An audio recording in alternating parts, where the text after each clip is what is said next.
जीत गईले हो देखो जीत गईले हो, जीत गईले हो देखो जीत गईले हो।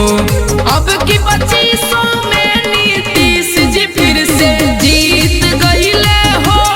अब की 2500 में नीतीश जी फिर से जीत गईले हो।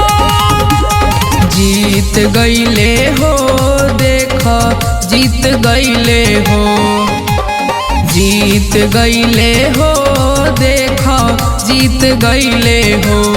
अब की 2500 में नीतीश जी फिर से जीत गईले हो। अब की 2500 में नीतीश जी फिर से जीत गईले हो। 2500 में नीतीश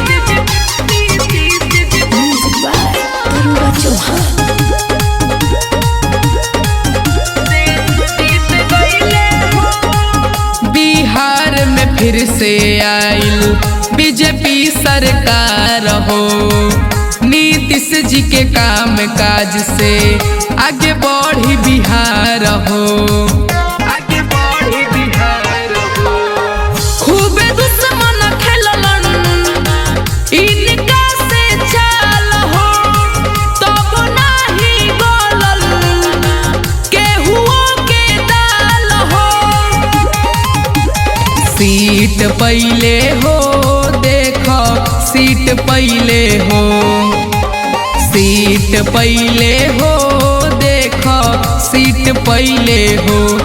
अब की 2500 में नीतीश जी फिर से जीत गईले हो।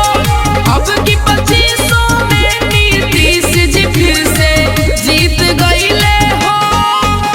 2500 में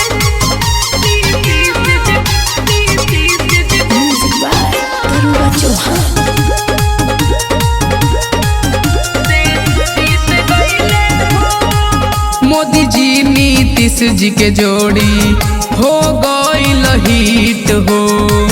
बीजेपी चुनाव अब की फिर गईल जीत हो, फिर गईल जीत हो।